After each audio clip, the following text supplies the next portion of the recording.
jungle.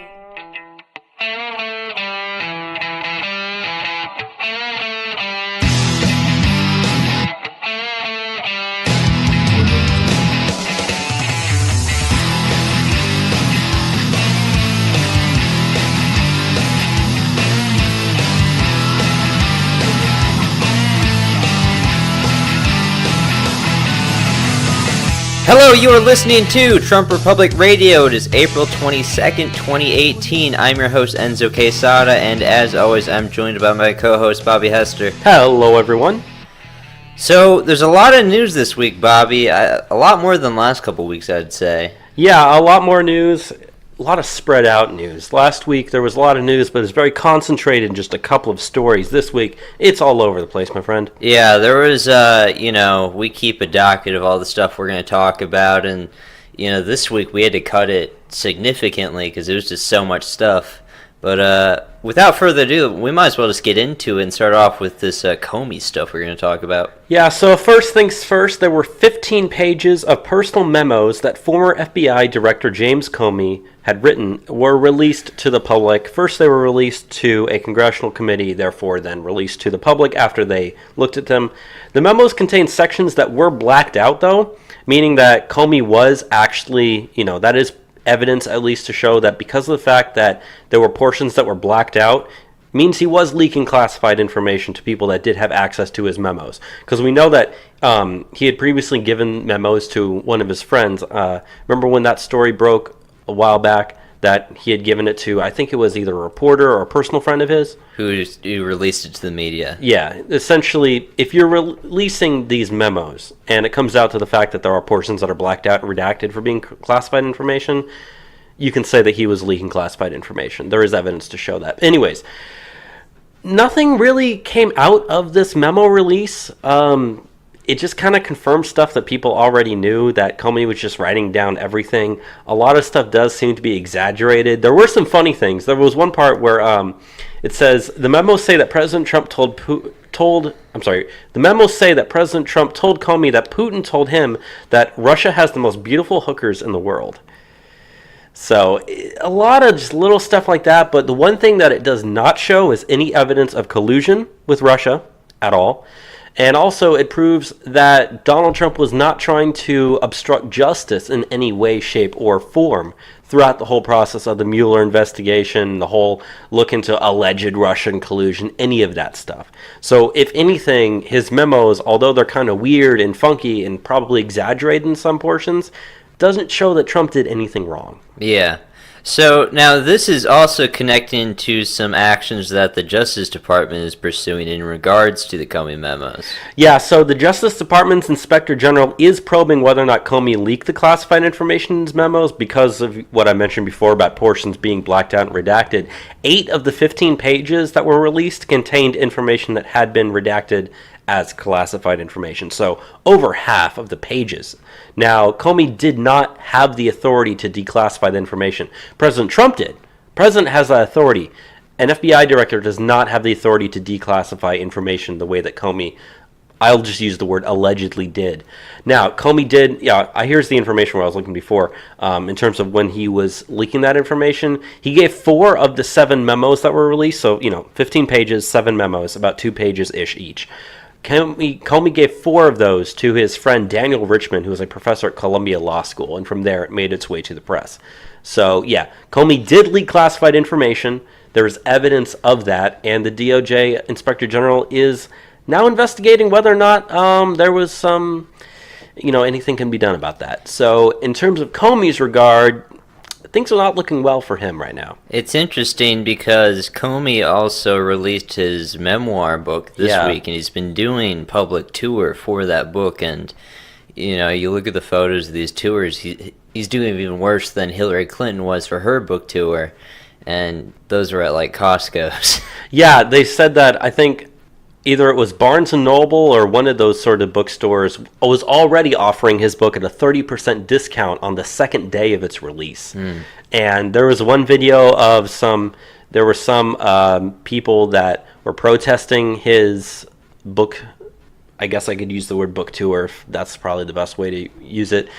he was giving a speech at one of the bookstores, and then this lady is all like, blah blah blah, you suck, Comey, you obstructed justice, you belong in prison, and all these people are like booing the chick that's protesting, but it's all like cat ladies in the audience, which is the exact same people that would have showed up to Hillary Clinton's book signing, which is the exact same people that show up to things like the March for Our Lives or the Women's March wearing their pink pussy hats. It's all the same group of people that are doing that. You have this very small, concentrated, but very loud minority of like cat ladies and people like that just actually believe the whole Russia investigation, all that stuff. They believe what they see on CNN and MSNBC. And so when Comey comes to town, they're like, of course, let's go, Susan.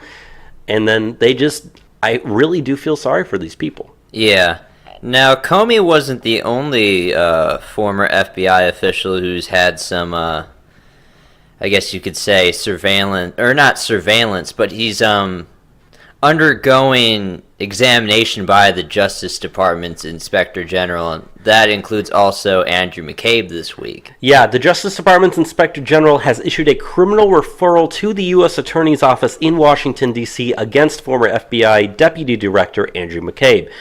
Possible charges are likely to include lying to investigators, among other things. This comes a week after the Inspector General issued a report saying that McCabe, quote, lacked candor when discussing issues related to the FBI's investigation into the Clinton Foundation with the Wall Street Journal. The IG also found that McCabe was not authorized to disclose the existence of that investigation. However, because the existence of that investigation technically was not classified at that time, he technically didn't actually break the law. Hence the whole, lacked candor thing. Okay, does that make sense? He did, however, lie to investigators about it, though. So that's where this whole criminal referral comes to, is lying to investigators after the fact. He's a shady guy, but technically speaking, he didn't do anything illegal in releasing that information. Unfortunately, however, because of the fact that it was filed in the U.S. Attorney's Office in Washington, D.C., it's unlikely that they will pursue charges even further, or anything is going to happen. So it's probably going to get dropped, or just nothing's going to happen, which is unfortunate, but, it's what we're dealing with right now. Yeah, but this is kind of a follow-up of what we talked about last week, and it shows that the firing of Andrew McCabe was justified. Oh, yes, absolutely. This is a guy that shouldn't have been the position he was, and he compromised the FBI by his directive. Moving on from there, Rudy Giuliani joined Trump's legal team this week. Yeah, on Thursday it was announced that former New York City mayor and U.S. Attorney Rudy Giuliani will be joining President Trump's legal team. Giuliani, if you didn't know, had dinner with Trump earlier this month at Mar-a-Lago, so I can guarantee you they discussed whether or not he should be joining his legal team at that time. When asked about whether Mueller should keep his job, however, Giuliani said, quote, "My advice on Mueller has been this. He should be allowed to do his job. He's entitled to do his job." However, he also signaled a quick ending to the Mueller probe, saying, quote, "I'm doing it because I hope we can negotiate an end to this for the good of the country and because I have a high regard for the president and for Bob Mueller." Now, there's been some quotes running around that Giuliani says he hopes to see the end of the Mueller probe within the next couple of weeks. I highly doubt it's going to be that soon. I mean, you and I have both seen Rudy Giuliani. He was at one of the Trump rallies that we went to in Austin back in 2016. So, Giuliani, a lot of people have problems with the guy. I don't necessarily dislike him a lot like other people on the right do. I think it's a good addition to his legal team. Giuliani has been on Trump's side this entire time. Even during the primaries and into the general election, he was very pro-Trump. So I don't necessarily think that we have to worry about him, being the guy that gets in there, says I'm going to be pro-Trump and then doesn't. I think he legitimately wants to help Trump out, has the power to. I mean, he was an attorney, so, in that regard, I'm okay with this deal, or him joining the legal team, but I just don't think he's actually going to be able to end the Mueller probe within a couple of weeks, as he said. Yeah. What are your thoughts on that, Enzo? Especially, touching on something that we're going to touch on a little bit with the pressure that, the FBI is putting on Trump through raiding his lawyer Cohen's office. If he was to try and end the Mueller probe right now, or, fire Rosenstein, which, Sessions has said he would likely quit if Rosenstein was fired. I'm okay with that. Which, yeah, I'd be okay with that happening. I just think if he was to do so, there would be a lot of chaos in the country. There absolutely would be. I mean, we've seen just how, we titled this... It would be very unstable. We titled this episode Deep State Intimidates for a reason, because, as hard as Trump is trying, there are sections within the government and the left, especially the political, I should say, left, that are absolutely doing everything they possibly can to stop Trump. And a lot of times that means that they're just, bogging him down with legislation, bogging him down with just legal issues. Hence, as you just said, the raiding of Cohen's office in New York City. A lot of people said that destroys the whole attorney-client privilege or confidentiality agreement. Trump even tweeted about that himself. We know that the Russia probe, the whole Mueller probe, isn't really going anywhere right now. We're going to get here to a second about the DNC even suing without any, evidence to back up their suit.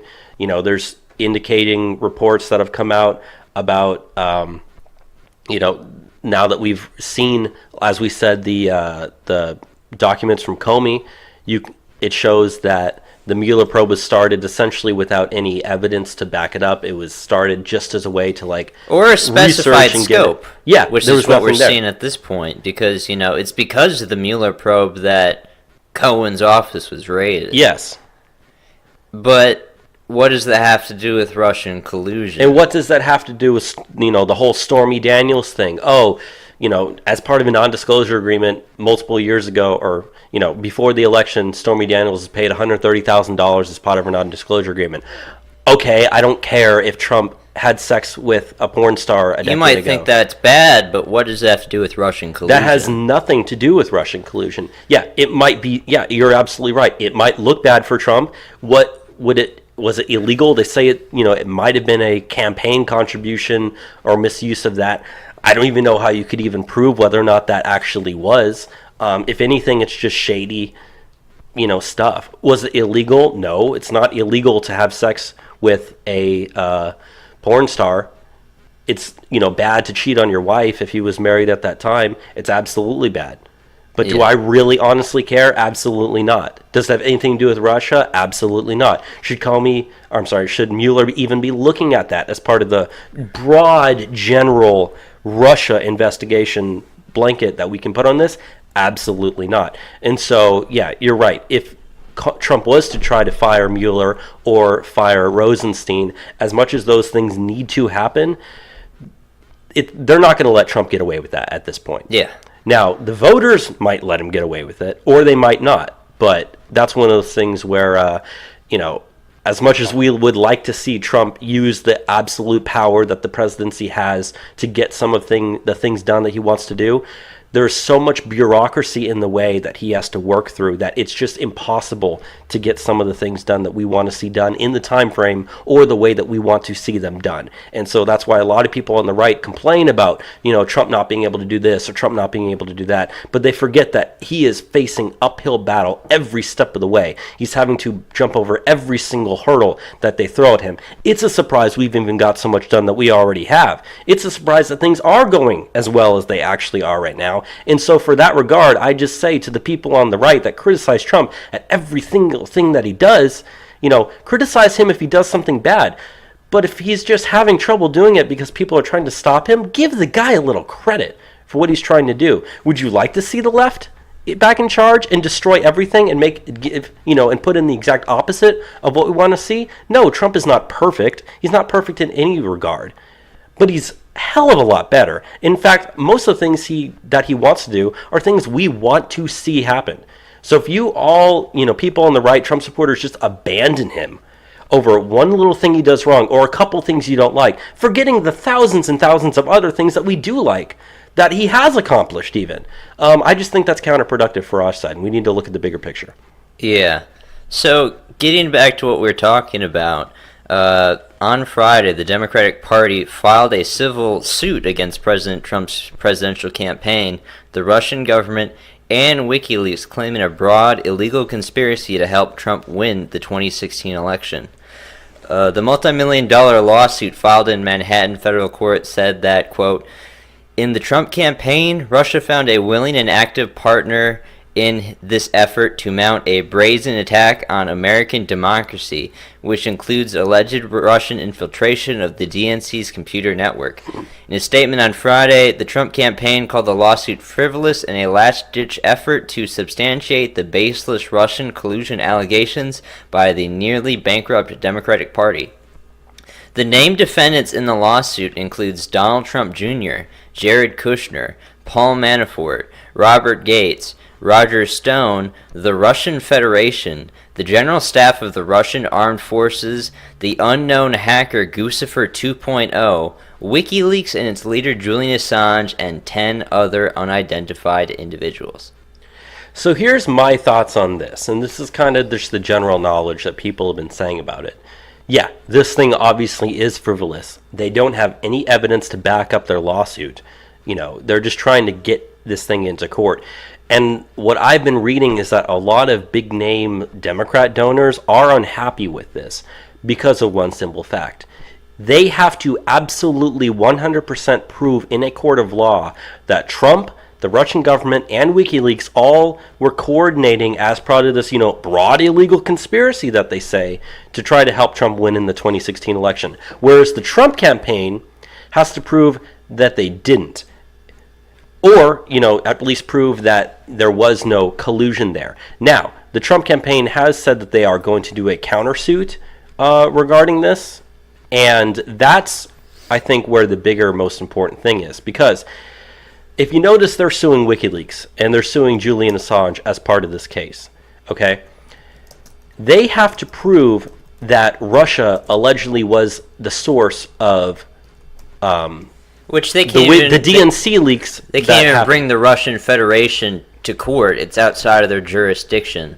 Yes, but by doing so, you have to prove that the Russian Federation was the source of the DNC leaks that were given to WikiLeaks. A lot of people think that was Seth Rich.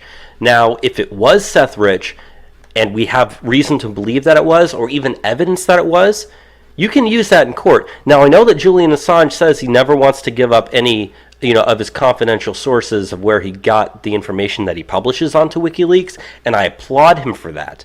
But push comes to shove, if you're sitting there in a court and you have to prove it, and they have evidence to actually say that it was, I'm just using this as an example, say it was actually Seth Rich, and they come forward and say, here's our evidence, here's, text messages or messages that Seth Rich sent us, here's the emails he sent them in, here's all the evidence to prove who it was. That opens such a big can of worms for the left that, I'm kind of rambling here, but you can see where I'm going with this, right? Yeah. That by countersuing them, you can then prove the DNC's incompetence. You can get the FBI to look at the DNC's hacked servers, which the FBI has never had access to those things at all, when they should have years ago when it first happened.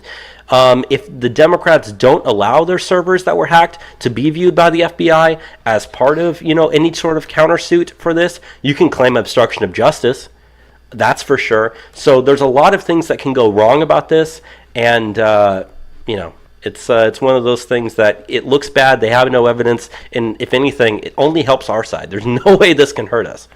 Yeah. So some of the things that are interesting for me on this is, one, they're filing a civil suit.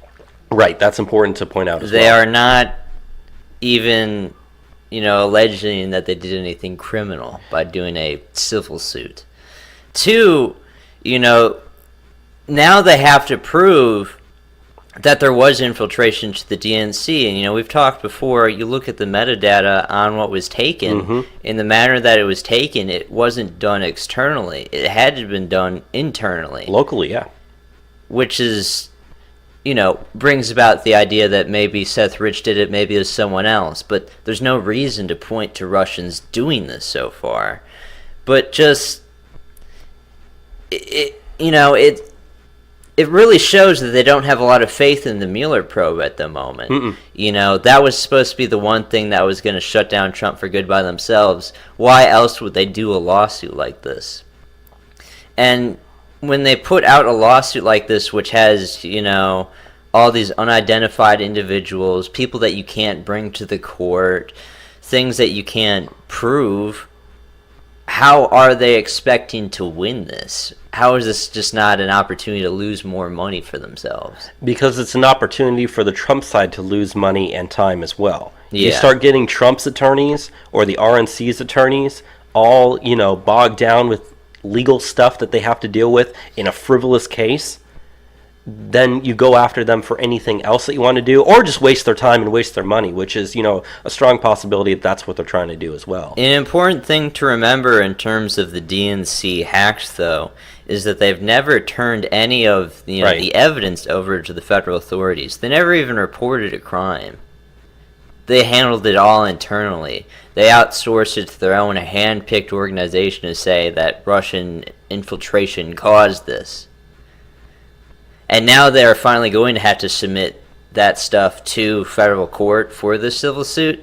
And I just don't think they have it. So it's going to be interesting to see where this goes. But moving on to something that we mentioned earlier, Michael Cohen, Trump's lawyer, his office was raided this week. Well, it was raided last week, we talked about it, but there's some information that's since been revealed as part of that raid, and that is that on Monday, news was revealed that Fox News host Sean Hannity was named as one of Trump attorney Michael Cohen's other clients after the judge in the case ordered that the names of his other clients be released. Now, Hannity has admitted that he did seek Cohen's legal advice in the past, but he denies that he is currently his attorney. There are pictures of Hannity and Cohen that Hannity himself tweeted out several years ago. So he's not trying to deny the fact that he knew the guy. Hannity's from New York. Trump is from New York. The guy's a well-known lawyer for guys like him. He's, from what I know, he's a pretty conservative lawyer for all things considered for that area. So, of course, these guys all knew each other. They're all, rich guys who, again, I keep using the word knew each other, but you can't stress that enough. There's nothing there, essentially. And Hannity, he came out and said, yeah, I knew the guy, but he's not my lawyer right now. And then that story died off the news. However, one thing that is continuing is we've learned a little bit more about the actual judge in that case. The judge is Judge Kimball Wood, and the judge in that case officiated the 2013 wedding of billionaire George Soros, who was then 83, to his 42-year-old wife. And also, we found out that House Minority Leader Nancy Pelosi was one of the 500 people that was in attendance of that wedding. So, we do have evidence to show that this judge in this case might have a little bit of a bias there. Birds of a feather. Exactly. However, Deputy Attorney General Rod Rosenstein told Trump last week that he is not a target of the Cohen investigation or the Mueller probe. Now, that's something that's kind of come up in the news multiple times over the last couple months, is Rosenstein telling Trump, or Trump being told, that he is not a target of the Mueller probe, he's not a target of the Cohen investigation. Now, that means either these people are lying or they're telling the truth. I think everything comes down to simple things like that. If they are telling the truth that Trump actually isn't a target of the Mueller probe, then I just got to say, what the hell's the point of the Mueller probe then? It's obvious the only reason that thing exists is to try to take down Trump. Yeah. Now, the Cohen investigation, you can say, okay, well, that's part of the whole Stormy Daniels thing, but even then, that's still part of the whole broad, try to take down Trump movement that they have. So I personally don't think these people are telling the truth when they tell Trump you're not actually a target. But if they are telling the truth and Trump isn't a target of this investigation, or, I should say these investigations, honestly, I don't even know what to say at that point, because I can't actually imagine that being the case. I really can't. Yeah. So let's move on to the last thing that we have for the top of the news here before we get into some other things, and that is Trump stopped new Russian sanctions.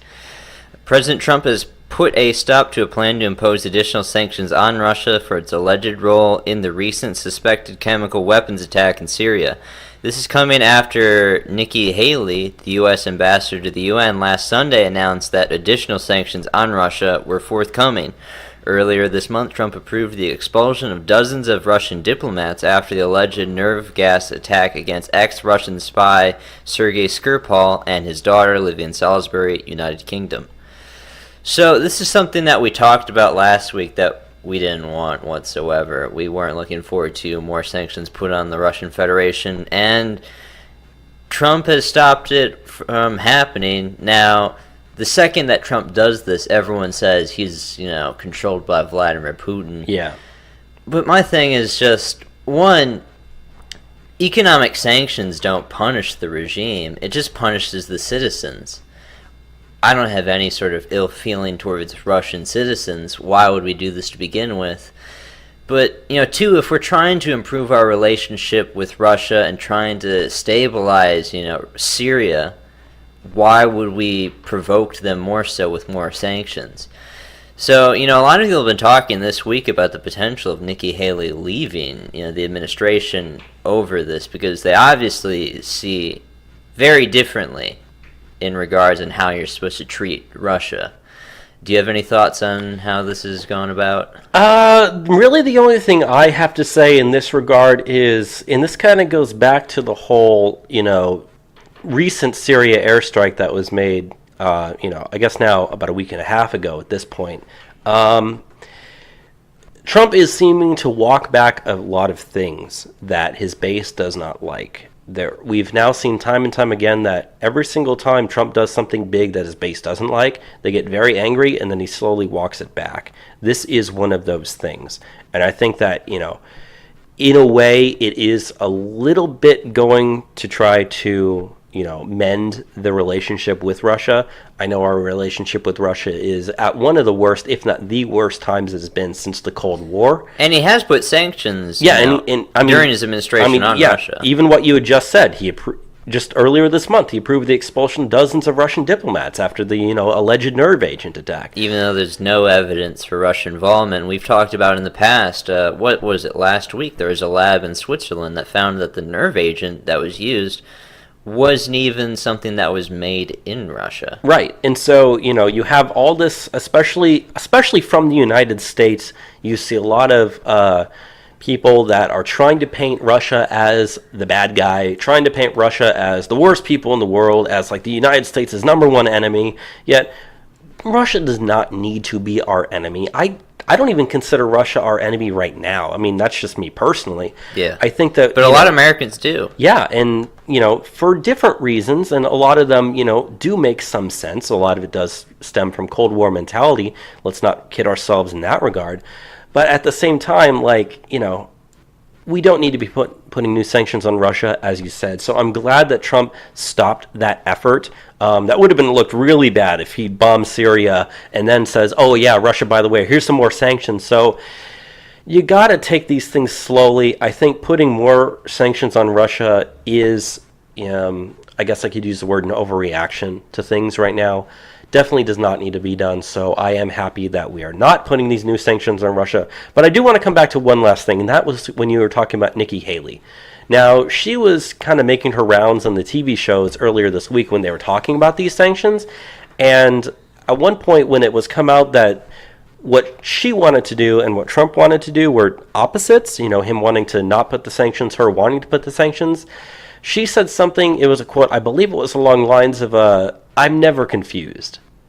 And so you see that there is this split between Trump and Nikki Haley right now. And I personally think that Nikki Haley should not keep her job. I don't think that she is helping us at the UN. I think her personal motives, her political motives are not in line with what Trump wants, not in line with what we want. And so because of that, we know Nikki Haley is a neocon. And I think there are too many neocons that are in Trump's cabinet right now, and she needs to get out. That's my personal thought on the matter. Yeah, I don't think that she's been overly helpful in her position. With that said, though, let's move on to some immigration news.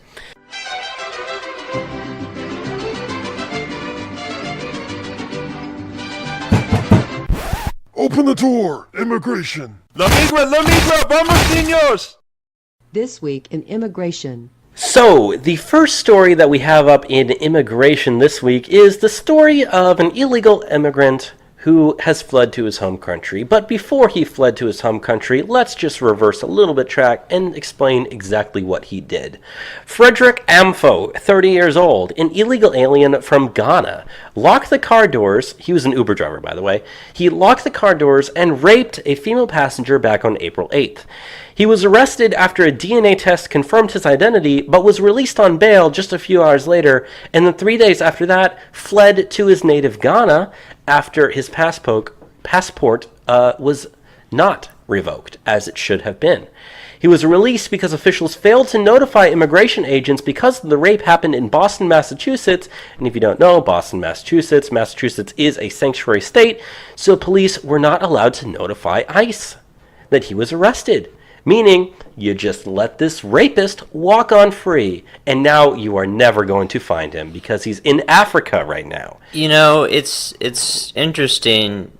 The feminists and leftists, you remember the Brock Turner incident where he got, I believe, like 6 or 7 months for rape, and they say, oh, this is, example of his white privilege, and this is the rape culture we live in. But here's someone who's not white. This is an illegal alien from Ghana. And he just gets to go. He doesn't even get any time. Yeah. But, we can't be against illegal aliens because who knows. But we're enabling rapes to happen because we don't take this seriously. We're allowing rape to go unpunished because we don't take illegal immigration seriously. It's just so crazy, and you can see the hypocrisy so blatantly. But, when an illegal alien from Ghana does it, they don't care so much. No, just let him walk free. It's not like that is, a flight risk or anything. Yeah. But, we've got some other information on some ICE raids that happened in New York. So how about you take us away with that? Yeah, we'll continue on that. The stuff for immigration this week is kind of in no particular order. But the next thing that we have is there's some ICE raids in New York. U.S. Immigration and Customs Enforcement agents have arrested 225 illegal aliens in New York State as part of their 6-day operation known as Operation Keep Safe. More than 180 were convicted criminals or had criminal charges pending. 80 of them had final order for removal that they had failed to voluntarily leave for or had been previously deported. Some had prior felony convictions for crimes including child sex crimes, weapon charges, and assault. New York is considered a sanctuary state. Oleg Chernisky, a top New York PD official, said in February that they ignored more than 1,500 requests from ICE for detainment last year. So this is some good stuff. Fighting against sanctuary states, ICE still is able to get hundreds of illegal aliens. Who knows how many more they could, deport if they actually had full cooperation from all the officials in the state. But, we just talked about a guy got off for rape. There's guys that were running around that had sex crimes, and they were free. Weapons charges. Weapons charges. Definitely not sending their best. If the raid, arrests 225 illegal aliens, and 180 of them have either prior criminal convictions or pending convictions, what are we doing? They always like to say, these immigrants commit less crimes than you. Not in the case of the people that we stopped in this raid. No, and like you said here, 80 of them had a final order for removal that they failed to voluntarily leave for or had previously been deported. If those people that had that final order for removal were not released back into society, but instead were kept for ICE, to come and pick up when they were first arrested, then they wouldn't have committed more crimes. Exactly. And not only that, but I hate to say it, but, if ICE was allowed to do their jobs and these sanctuary cities actually reported when they arrested an illegal immigrant so that ICE could come and pick them up and deport them, hate to say it, you wouldn't be arresting as many people in these ICE raids. Because imagine if 80 of these people were already deported, that's 80 less out of the 225. Yeah. That makes ICE's job easier. And I'm sure that when they do these raids, they are very worried about people fighting back. I'm sure that in the past, ICE agents have been, injured in the line of duty in trying to arrest these people if they try to escape at all. I'm absolutely certain that an ICE raid isn't them just knocking on the door, a person walking out, and then they just handcuff them right then and there. And so, it's more dangerous for ICE when these people are released back into society. And so that's why it is so important that we do fight against these sanctuary cities that are allowing these people to just roam free. Yeah. But moving on from there, we're going to now talk about the caravan. This was a big issue about 2 weeks ago now. What was it, 3 weeks ago? 3 weeks ago now. And they finally arrived. On Friday, a group of 50 remaining illegal aliens that were part of the Pueblo Sin Fronteras caravan from Central America has reached the U.S. border. They have turned themselves in and have requested asylum. The majority come from Honduras in the wake of some of the highest homicide rates in the world from gang violence and instability following the controversial re-election of President Juan Orlando Hernandez. Others come from El Salvador or Guatemala. Just Thursday, the Associated Press reported the caravan numbered at 500. At its peak, reports of the caravan numbered around 1,500. Jose Maria Garcia, director of Juventud 2000, a migrant assistance organization, said that more are still expected to come in the following days. And this is something, that was reported on Friday. I don't know, the 2 days since has more arrived. I haven't heard any reports of any more If they have, arriving. it hasn't been reported. If anything, it's been in groups of like maybe 2 or 3 or 5 at max, which at that point you wouldn't notice the difference between that or any other like people that are trying to cross the border. So, let's not kid ourselves here also. The caravan largely did break up. The 50 people that showed up, that was it for the people that actually were like continuing to go forward. There's going to be some stragglers, but 1,500 people didn't show up at the border at once. It was 50. And so our efforts to, get rid of that caravan largely worked, except for the fact that there are still 50 remaining. Now, the question is, what do we do with these 50 people? I think you know the answer to that. It'll wait to be seen exactly what is done with these people. I doubt that they're all going to be given asylum. I'm sure some of them probably will, unfortunately. That's just how the way things work right now. But, for the most part, I don't really know what else I was going to say with there, but yeah. But yeah, for the most part, the caravan was neutralized, and, we showed that we weren't going to tolerate these kind of caravans of people just marching into the country. But, as we said when this was first happening, these caravans do pose a giant risk. If Absolutely. One can be successful, it's going to show to other people in these countries that they can just walk in as well. And they didn't, receive much pushback going through Mexico. No, Mexico did almost care. nothing to stop them at all. So it really is upon ourselves to stop them. And, it's why Trump readied the National Guard if needed to even stop these caravans from coming. But it looks like, for the moment at least, most of the worries are over. But who knows? Maybe that will change.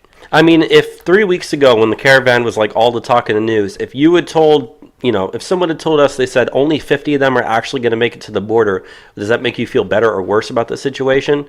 Everybody would have said, yeah, that makes me feel better about it. So that's the way that I'm looking at this. Now, I will say that you do need to make an example of these 50 people and not give them any asylum in order to discourage in the future people trying to do the exact same make thing. them know that they can't come here. But I mentioned that at its peak it was reported at around 1,500, but there was conflicting reports that was not 1,500 people, but rather 1,500 families. It was 1,500 people.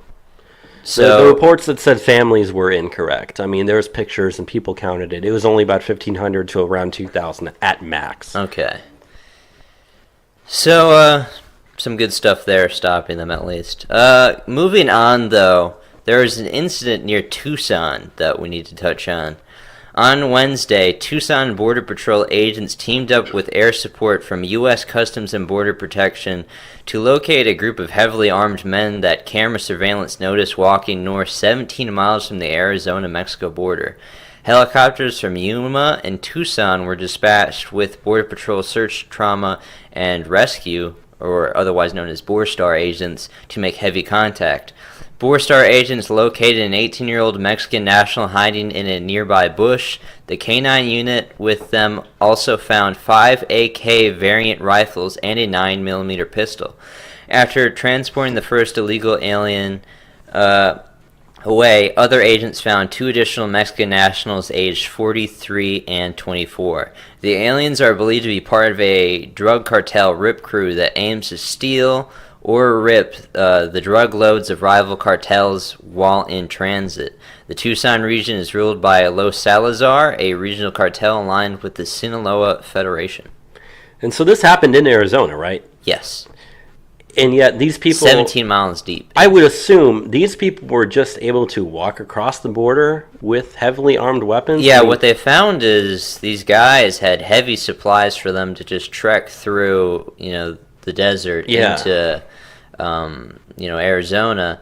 And I bring up the idea of the rip crew because what they're believed to be there for is they're waiting to stop any other cartel drug shipment moving across as well. Right. And then they take their weapons and raid them and steal them for everything. Possibly kill them, I assume. Now, I can't confirm that that's the reason why they're there, but it's heavily suspected with the amount of armaments that they had with them.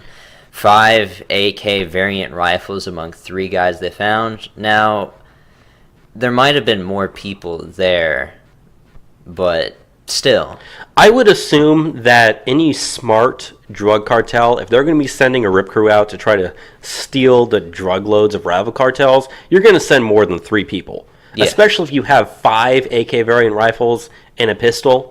I mean, you can assume that a guy can carry a pistol and an AK rifle. So it's likely some individuals in the group got away. It's likely some got away. It's also likely that, and I'm just going by my knowledge of stuff, I would also assume that these guys probably have weapons stashed out there around areas that they know they're going to wait for. So, to assume that, it's just this one guy's at this one time. No, this stuff happens all the time. And, all it takes is for one of those things to go south, shots get fired, someone gets killed, maybe it's a drug cartel person, maybe it's an innocent bystander, who knows. Point still stands that cartel drug activity and violence has already crossed the border. It crossed the border a very long time ago, and this is just some of the stuff that we still have to deal with. But we're supposed to pretend that every single person crossing the border is just some sort of poor, starving family that wants to, improve the country. When we have an open border, we have instances like this where, foreign nationals with heavy weapons can just march across into your country and do as they please. And yeah, if they came across, an American citizen while they were just trekking around, who knows how that would have ended. Not good, and they're not sending their best. No. Moving on, MS-13 this week ordered hits on police officers. According to a memo obtained by the New York Post, MS-13 has directed its New York members to take out a cop. In Hempstead, a town on Long Island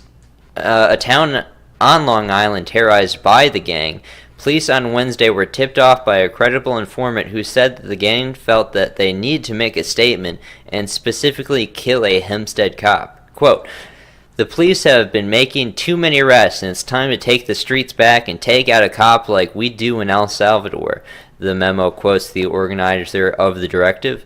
"Any members of MS-13 was authorized to kill a police officer," the informant said. Police officers not only in Hempstead, but all across New York are on alert for the potential of an attack.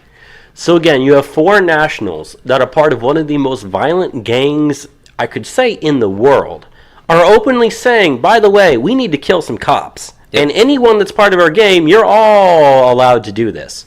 And this is, Long Island has been terrorized by MS-13 for a very long time. That's the reason why, a lot of the ICE raids against MS-13 have been conducted on Long Island. It's just one of those hotbeds of activity. Yeah.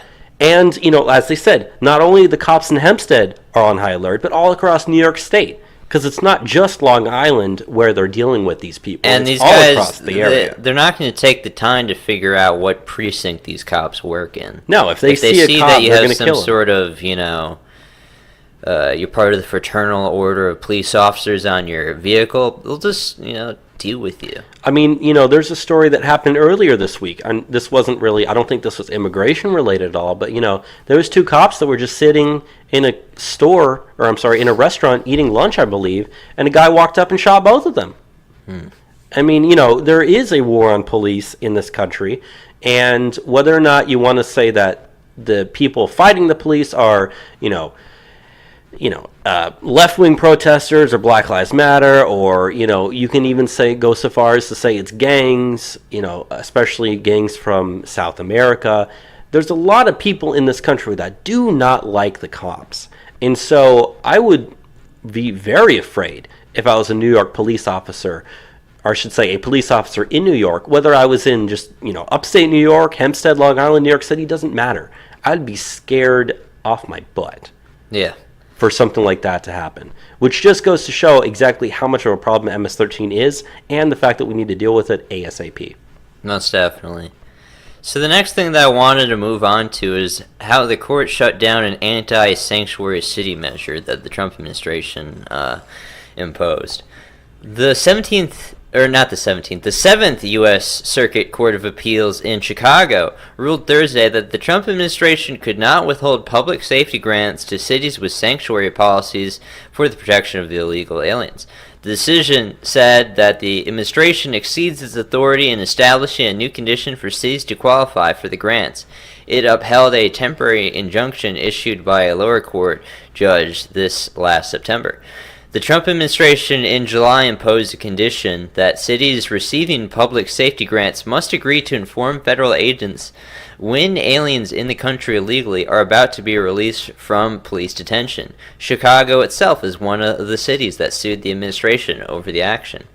Hours after the ruling, Trump tweeted, quote, "Sanctuary cities release at least 142 gang members across the United States, making it easy for them to commit all forms of violent crimes where none would have existed. We are doing a great job of law enforcement, but things such as this makes safety in America difficult." I really tend to think that we are getting to the point where the Trump administration's biggest enemy is these courts. More so than anything else, because I don't know how anyone in their right mind could side with the way that those judges sided in this case, especially when it comes to sanctuary cities. I mean, here in Texas, when we had SB4, it was essentially saying that if you support sanctuary cities and you advocate it for it, we're going to throw you in jail. And that's what we really need to start doing with these people, with these judges on these courts. If a judge issues a ruling that allows a violent criminal alien to be released into the public, and then that person goes and injures, rapes, murders somebody, that person, that judge, should be held liable for that. I absolutely think that needs to start happening. And if you start doing that, the shift that you will see in the courts towards the pro-Trump side will be like that. Yeah, but it really goes to show that we are receiving a lot of setbacks in regards to our battles against sanctuary cities because of the courts. Exactly. So, moving on to the last thing that we have for immigration this week, I wanted to get into a new study on immigrants that came out this week.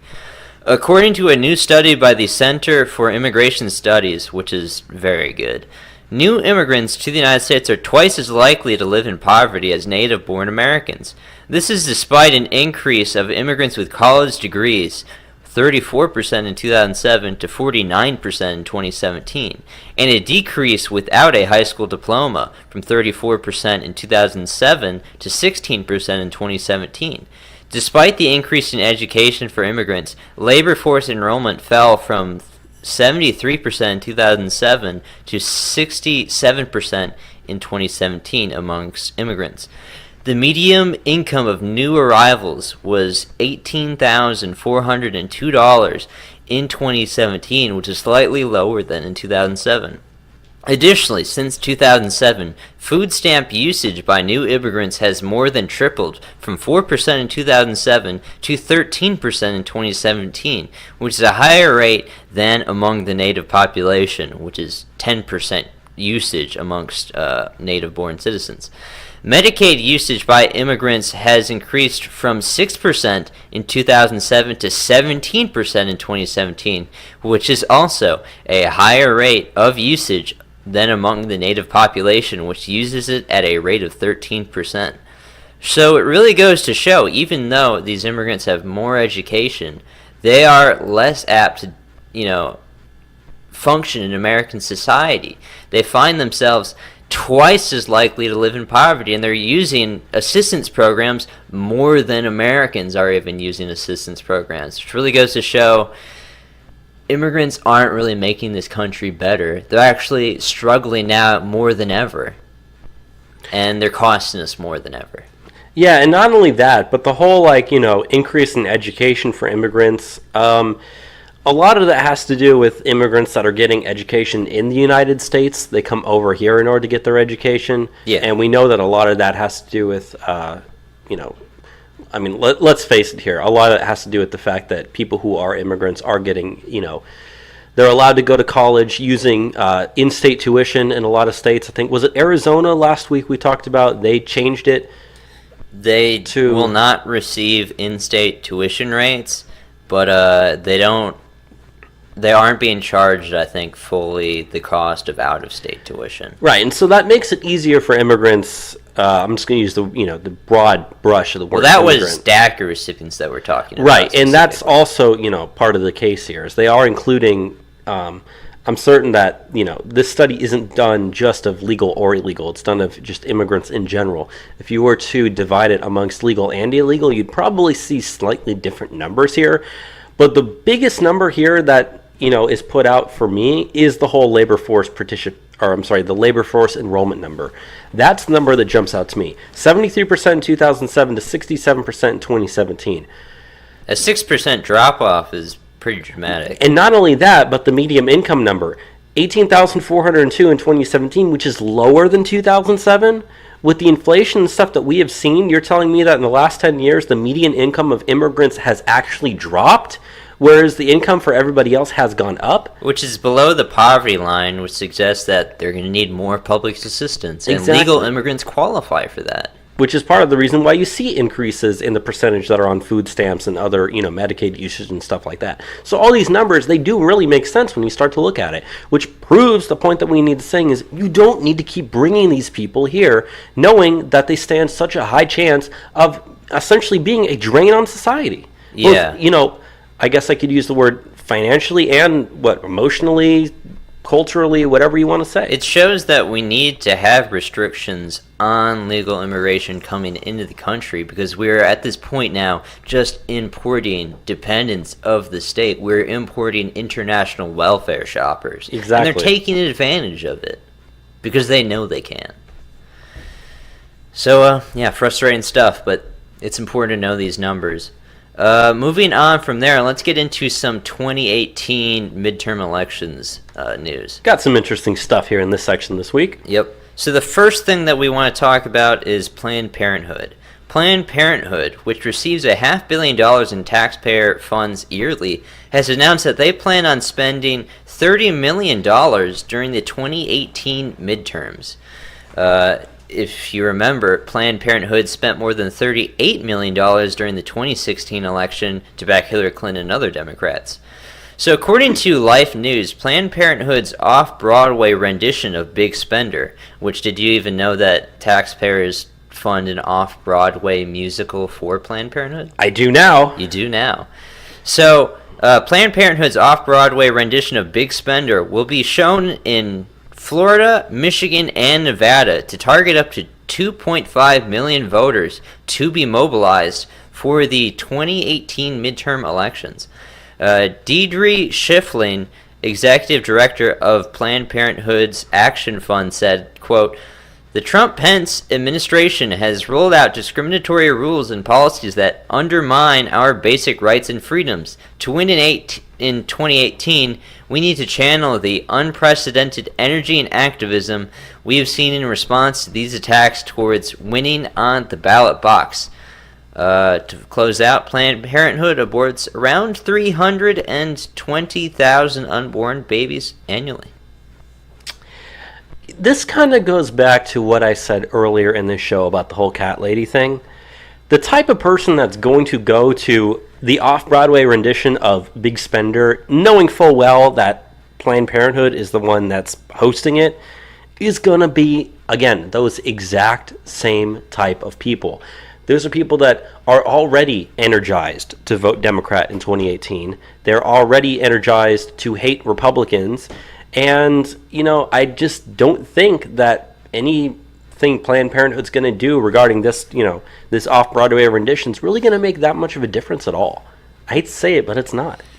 It's insanity that a publicly funded institution like Planned Parenthood can go and take the money that it receives and spend it on political campaigns. Exactly. And, that goes back to the whole defund Planned Parenthood thing. Whether or not you support abortion, I know you support it more than I do. You tend to be more, pro-choice, not more pro-life. I think both of us can agree that Planned Parenthood should not be using taxpayer money that they receive in order to be funding a off-Broadway rendition of a show in order to try to, as you just said, fund Democrat and liberal politicians in the upcoming midterms. It's insane, but people don't really understand this stuff is going on, but it is. Now, the next story that we have is out of the Senate race in Arizona. There has been a new poll that has been released in which it shows Kelly Ward, the person that we support in this race, has the lead.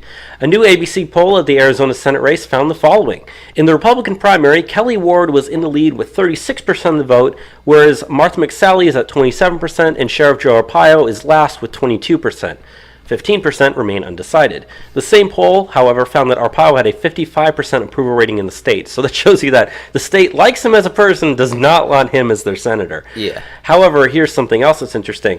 The poll showed that Democrat challenger Kyrsten Sinema is in the lead in the general election with a 48-42 lead over McSally, a 50-40 lead over Kelly Ward, and a 59-33 lead over Joe Arpaio, which is probably the reason why they don't want to pick him as their candidate, because they know that he would probably lose. I think he would lose.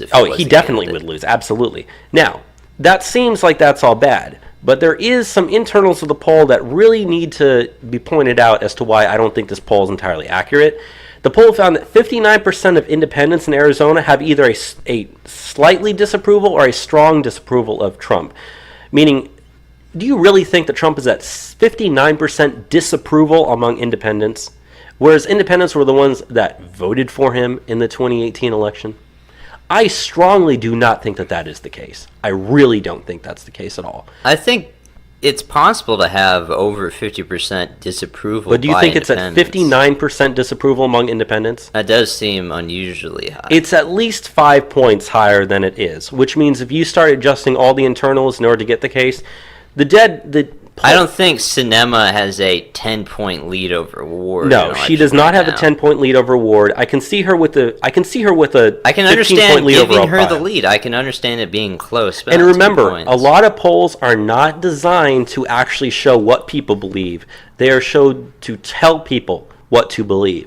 Polls are not existence to show, hey, here's where things currently stand. These polls are created and designed to, promote a narrative. And the narrative is, by the way, Republicans, you're going to lose Arizona. See, you're losing. See. I mean, ABC was also the poll that had Hillary up 12% a month before the election. Let's, remember that there. But yeah, if you actually look at the internals of this poll, the numbers are kind of wacky. I would say that if anything, it's probably close to being tied. I can understand, as you said, giving Kyrsten Sinema the lead in this poll. It's going to be a close race. Let's not kid ourselves there. But does she have a 10-point lead over Kelly Ward? Hell no. She probably maybe has a 1-point lead at most right now. And when it actually comes down to it, who's going to win in November? Republicans probably going to win by about 3%. That's my prediction. Yeah. Moving on from that poll, though, let's talk about a poll in regards to our home state of Texas. On Wednesday, Quinnipiac released a Texas Senate poll that showed incumbent Republican Senator Ted Cruz was only 3 points ahead of Democratic Representative Beto O'Rourke. So that comes out to Cruz has 47% support, and Beto has 44% support.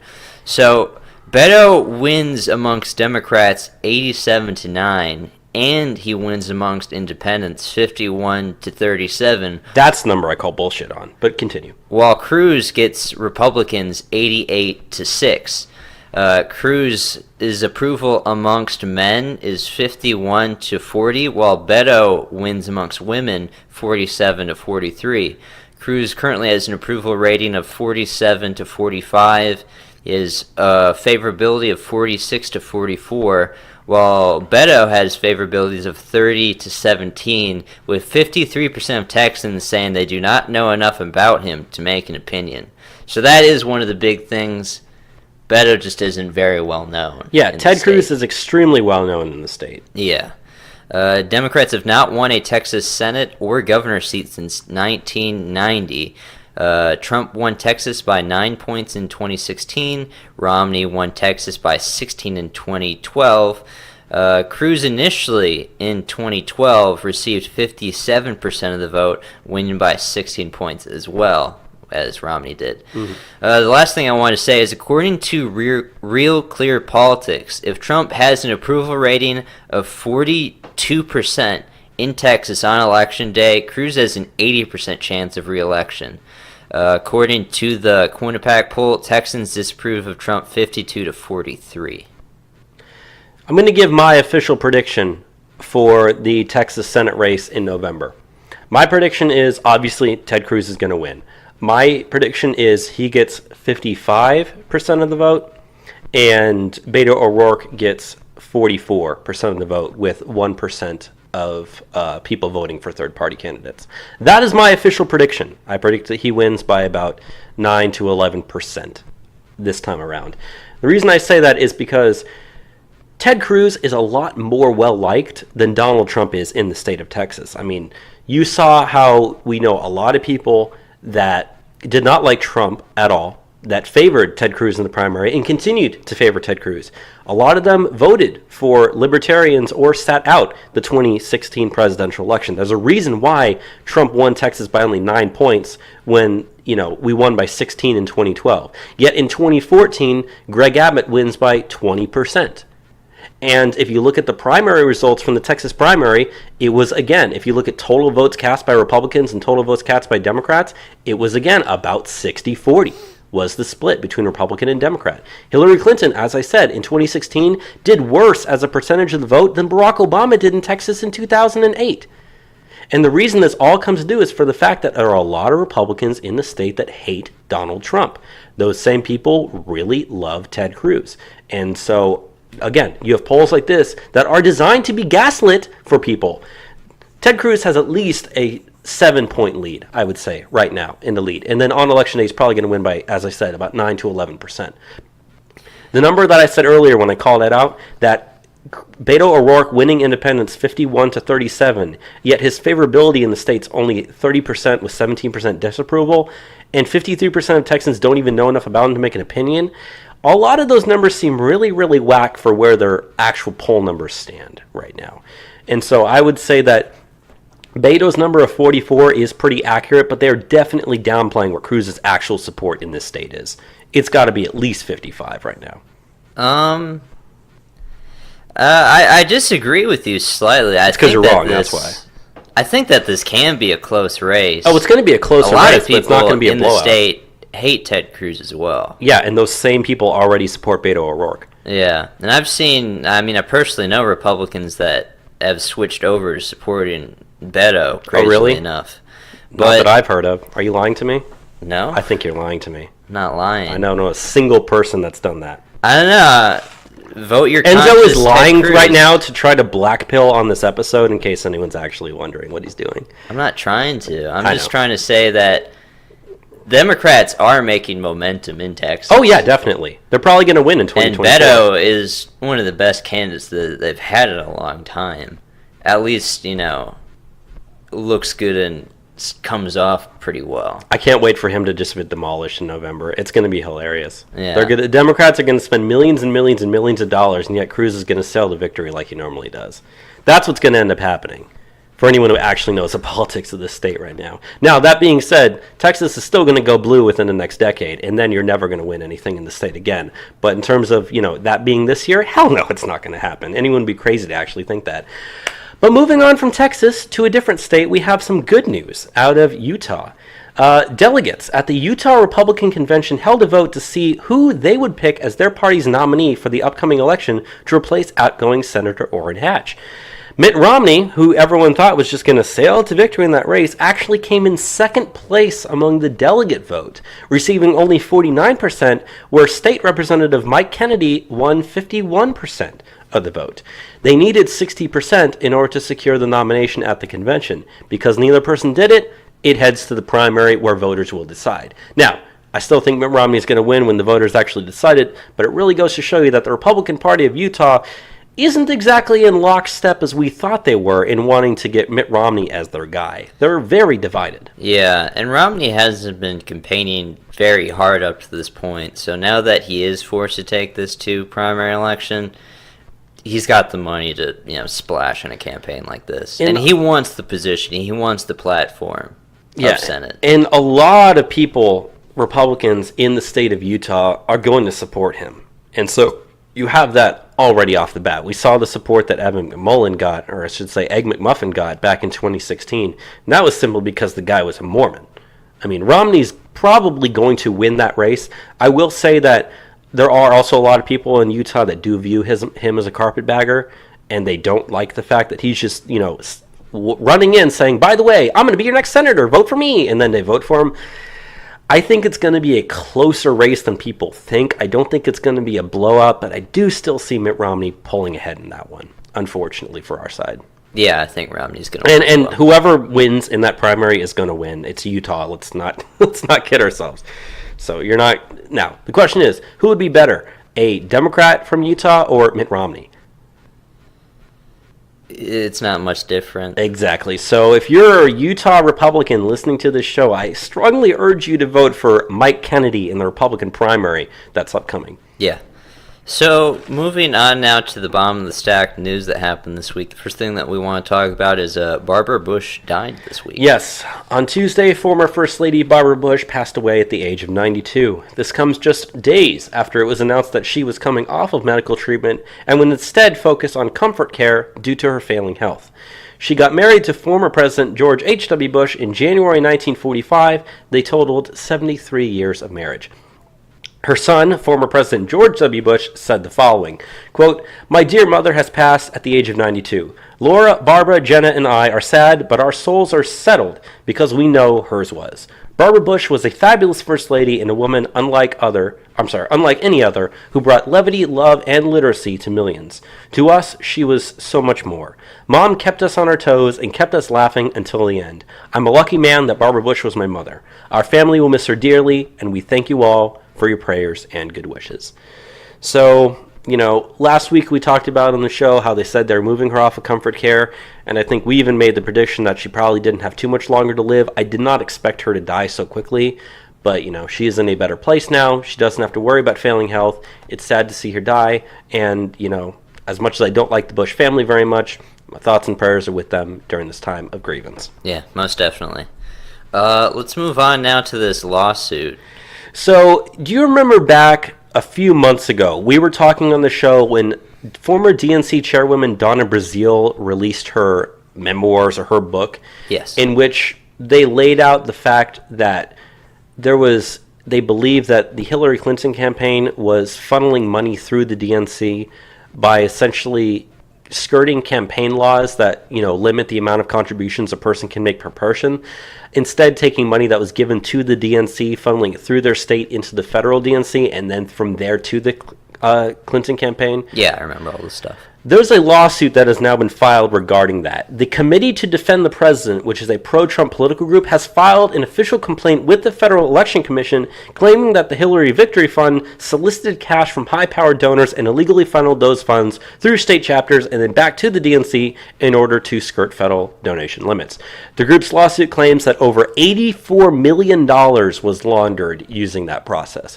So this is kind of just... It's definitely not an irrelevant sum of money. This is just kind of an update story. I mean, we'll have to follow along to see where it goes from here, but you do have evidence. I mean, Donna Brazile, from her mouth herself, said that this is what they were doing. Donna Brazile, the lady that gets Clinton debate questions beforehand. She was a pro-Hillary Clinton person, yet she herself even admitted, this is what they were doing.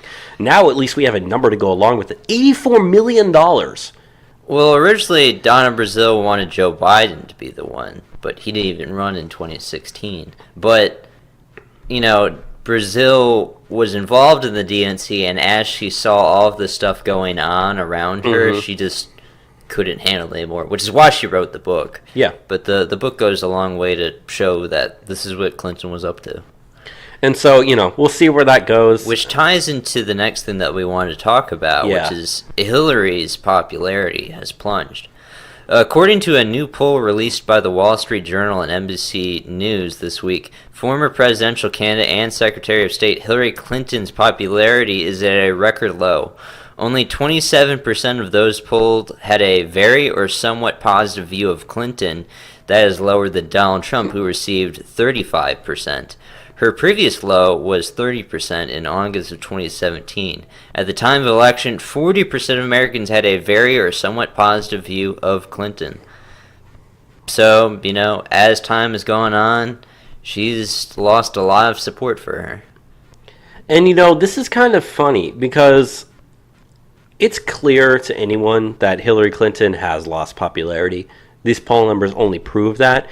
But it's funny because it seems like Democrats in Congress, Democrats in D.C., just the Democrat Party in general, still tries to be we're the pro-Clinton party, we stand behind her 100% for things that she's done.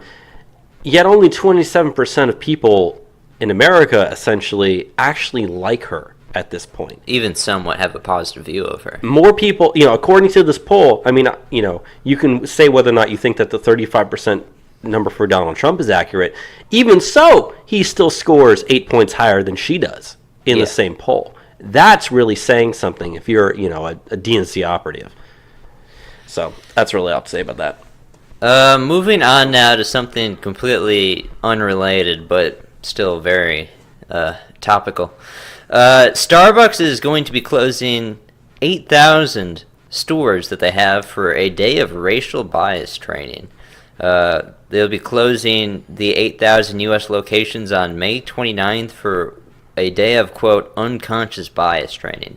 The news of mass trainings comes in response to the April 12th incident in which two black men in Philadelphia were arrested in a Starbucks while they were waiting for a friend. Starbucks CEO Kevin Johnson said, quote, "I've spent the last few days in Philadelphia with my leadership team listening to the community, learning from what we did wrong and the steps we need to fix it. While this is not limited to Starbucks, we're committed to being part of the solution. Closing our stores for racial bias training is just one step in a journey that requires dedication from every level of our company and partnership in local communities." The curriculum they're using for this training was developed by Brian Stevenson of the Equal Justice Initiative, Sherilyn Ifill of the NAACP's Legal Defense and Education Fund, Heather McGee of Demos, Jonathan Greenblatt of the Anti-Defamation League, and former Obama Attorney General Eric Holder. Boy, those all sound like a bunch of right-leaning organizations, don't they? Yeah. I made sure to include all those names because once you start hearing who's actually behind this, and this is, 8,000 stores, you imagine you have at least 5 employees per store. Oh, way more than that. Yeah. It's a lot of people are going to be receiving some trainings. And that whole incident, it's kind of blown up over the last week or so, but it's just, I don't really care about it at all. A lot of people do. I think it's hilarious that a lot of black people are trolling them by going into Starbucks and asking for free coffee. And it's working often. Yeah, some of them are working. I know there was one guy, I think his nickname was Hotep Jesus or something like that. He went in. He's a black conservative guy. He even went in. He was like, "I want one for reparations," and they gave it to him. And then he went on Fox News. He's like, "Yeah, it's this liberal white guilt and stuff. I just took advantage of it to get a free coffee." And they know that they can take advantage of it. Yeah, and I know there's a couple other YouTubers that even live stream themselves going around different cities trying to get free coffees. As you said, some of them even worked. We were watching some of those videos. There's been studies on things like, racial bias training and stuff of that ilk that shows that, people become more racist because they have to go through these training events. Yeah. If, say you're a white person that works at Starbucks and, May 29th come and you get to spend, 5-6 hours learning about this, it doesn't really make you very sympathetic to the issue. I mean, it just makes you resentful. There's that picture that's kind of gone viral of the one Starbucks employee who's just standing like straight face trying to ignore this protester that's screaming in his face with the microphone. A lot of people have been using that to be all like, this is the moment that Jimmy found out that Trump was right, or like, this is the moment that Charlie became a Trump supporter, stuff like that. Obviously, there's different interpretations that people have used as that meme. Point still stands, if you're just your average soy boy latte maker who works at Starbucks and now all of a sudden you got to sit through like slides and slides and slides and slides and lecture after lecture after lecture about racial bias training, the only thing you're thinking of is, I'm hungry, I want to go home. And that's the only thing they're going to care about, and it's not going to change a damn thing at all. Yeah. So moving on, we're just talking about black people getting reparations at Starbucks. Democrats actually want black people to have reparations at large. On Monday, a wealthy Democratic donor club met at the Democracy Alliance Spring Conference in Atlanta, Georgia, to talk about the fight for reparations by 2022. 4 years from now. 4 years from now. The reception, titled Way to Win 2022 Victory Party, was attended by top Democrat officials such as DNC Chairman Tom Perez, former Virginia Governor Terry McAuliffe, and Representatives Raul Grivala of Arizona and Mark Pocan of Wisconsin. Quote, "It's 2022, and we are celebrating policy victories across the nation. Medicare for all, free college, and next on the agenda is reparations. Take a ride in our time machine to hear from the true political geniuses who made this happen." And that is what the invitation for the event says. They also predict a Texas Democratic governor and a 2024 presidential victory by 38 electoral votes for the Democratic Party. I can see the Democrats winning by 38 electoral votes in 2024. I think 2024 is a little bit too soon for a Texas governor race, especially this upcoming year. If you look at, like, Quinnipiac, that poll we talked about, Cruz and Beto, they also had the Abbott race on there, and they had Abbott up 50-40 over that Lupe woman he's running against, so it's still a ways away. Yeah, as much as I was kind of like making fun of you there when we were talking about the Ted Cruz Beto poll, at the same time, the Democrats that are or I should say the Democrat candidate, that Lupe chick running for governor, she's really not trying very hard at all. I mean, Greg Abbott's got this thing in the bag. I wouldn't be surprised if he wins by 20, but Ted Cruz only wins by like 9 or 10. You know what I mean? Yeah. So just, pointing that out there. Now, will there be a Texas Democratic governor probably in the 2020s? Absolutely. The state's going to flip blue. We already know that. By 2024, that's still kind of iffy. Local state races tend to be a bigger victory for Republicans than national races in Texas do, for like senator and representatives and stuff like that. So, but continue, please. Yeah. So, Democracy Alliance is one of the biggest donor clubs, with donor conferences previously featuring House Minority Leader Nancy Pelosi and Senators Kamala Harris and Elizabeth Warren. Mm-hmm. The event also featured prominent donor groups Solidar Network and the Center for Popular Democracy. The Center for Popular Democracy is actually an organization that has an anti-Trump network that spans across 32 different states that has funding of around $80 million. And I believe they also have around 50 or so organizations they like co-sponsor as well. So, I was reading last night the Center for Popular Democracy's website, and, it's the most radical leftist stuff that you could imagine. I read Solidar Network's website as well, the same things. This is where the money for the Democrats is. Yeah. And, I mean, when you have the chairman of the DNC at the event that talks about the fight for reparations, it really shows you where they are focused on, what they're aiming for. And even if they don't come out and say it, usually when they talk about, oh, we just want to get health care for Americans and stuff like that. It's still in the back of their mind, the fight for reparations, taking money away from people that weren't slaveholders and giving it to people that weren't slaves. And the question is, what do they even mean by reparations? Are they talking about just straight up giving money to people? Are they talking about, social engineering programs? Are they talking about, increasing affirmative action, things like that?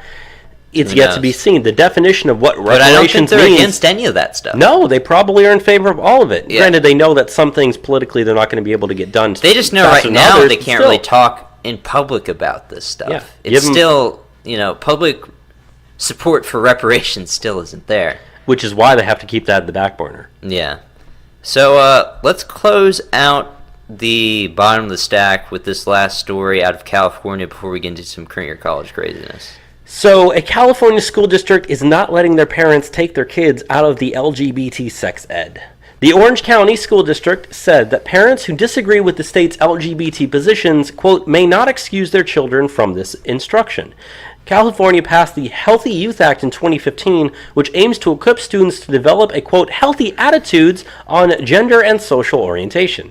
It also says it will inform students about the, quote, effectiveness and safety of all FDA-approved contraceptive methods and facilitate objective discussion about parenting, adoption, and abortion. Orange County Department of Education General Counsel Ronald Wenkart said that the law's opt-out provision, quote, does not apply to instruction, materials, or programming that discusses gender, gender identity, gender expression, sexual orientation, discrimination, harassment, bullying, intimidation, relationships, or family, and does not discuss human reproductive organs. He also cites judicial precedent to claim that, quote, parents do not have a constitutional right to excuse their children from portions of the school curriculum that they find objectionable. Translation: we are going to brainwash your children, and there is nothing that you can do about it. We have the right to teach your children whatever we want, and it doesn't matter what you think, because they're not yours, they're ours. That's pretty much what they're saying. That is how they view it. Unfortunately, this is out of Orange County, which, Orange County, you were doing so good with your sanctuary state stuff, but then you got to go and screw it up like this. Really, people? Really? Well, when it still comes to the school districts, you're still going to have super liberal, I understand. A super liberal base there. Especially in that area of California. In places that are, generally red. But, yeah, this is frightening stuff. I remember, months ago we were talking about kind of similar things that Canada was doing to this, where, they got to the point in Canada where if you don't agree with your child, being trans or whatever, you just lose your children.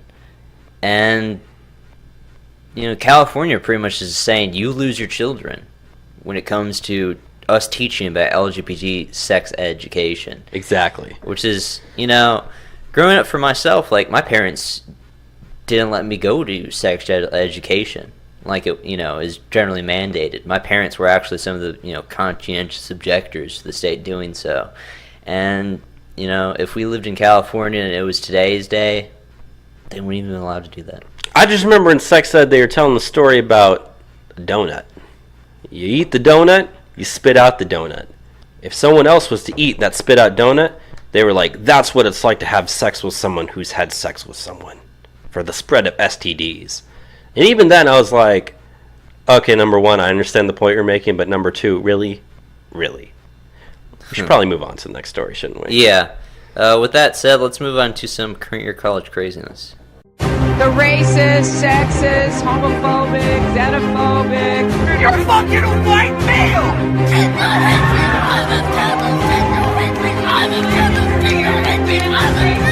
The assumption that women are naturally better caregivers is part of patriarchy.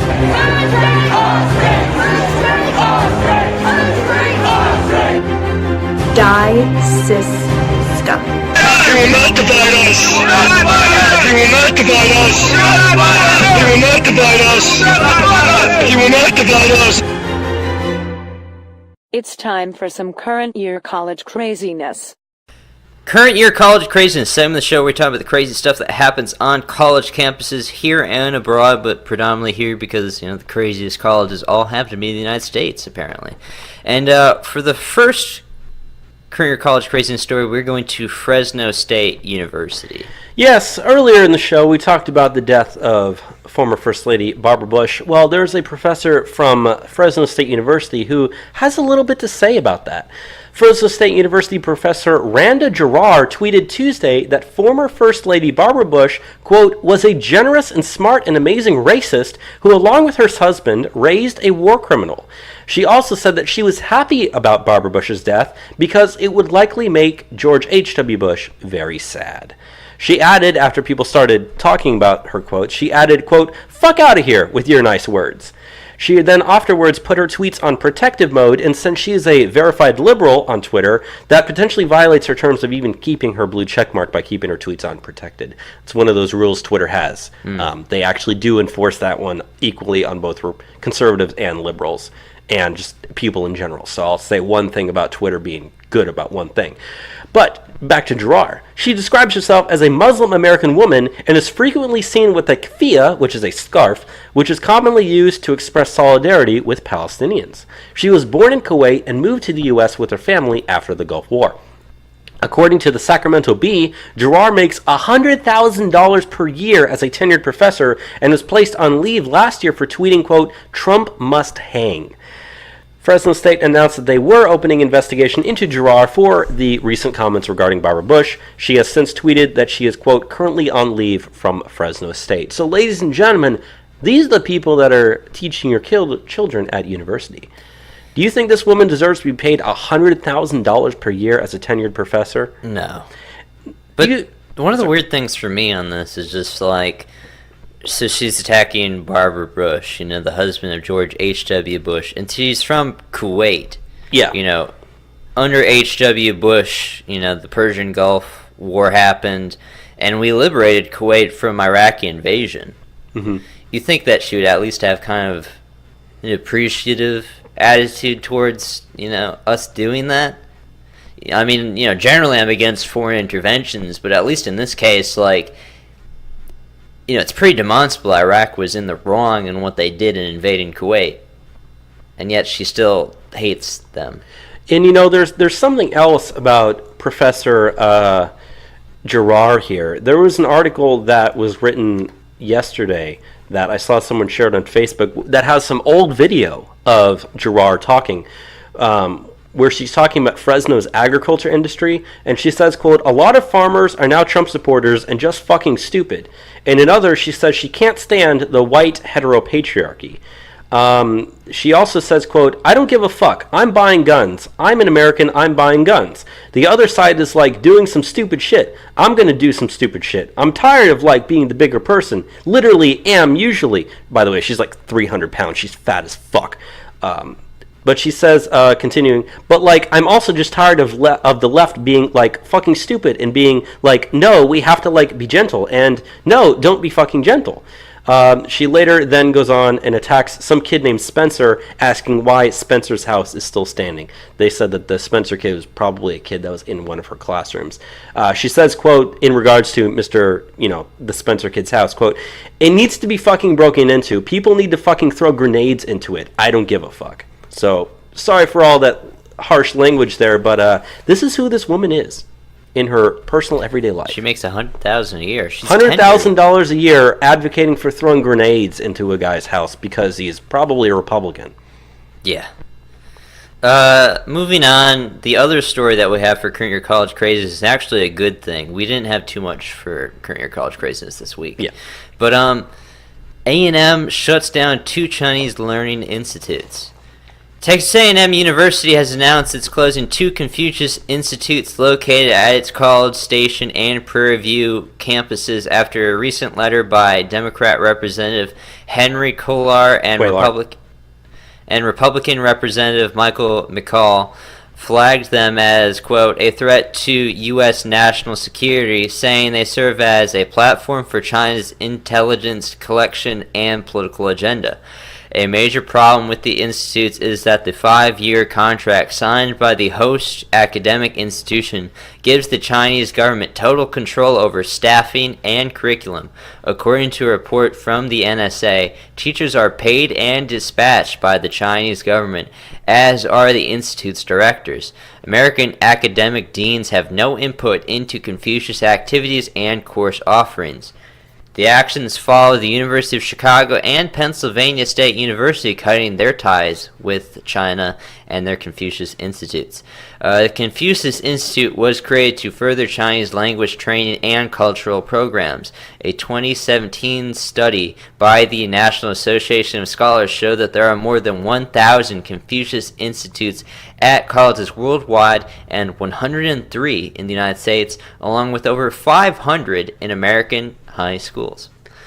So this is something I believe we've talked about this once. We have, when Eric Burkhart was on the show. Yeah, the threat that these Chinese institutes, these Confucius institutes have. So they are institutes that request to join your campus or whatever.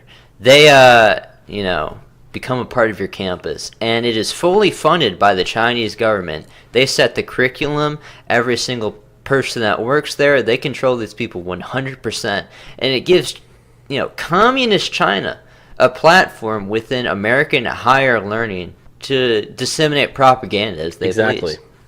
And if you're wondering why so many universities are so quick to just let this happen, the same article that we were reading off of said that the Chinese government is giving about $100,000 to $150,000 to these universities in order to start these programs. Yeah. That's easy money for the universities. Of course they're going to take it. All you have to do is, house their classes. Yeah. And, when you're a money-starved university and the offer, of millions of dollars from the Chinese government just so that you can teach these classes comes, they don't turn it down. But, they kind of need to because, as we said, this is a threat to U.S. national security. It allows them to embed Communist Party cells in the United States. I was reading earlier an article from Foreign Policy about what was the university? I believe it was a university in Chicago where they had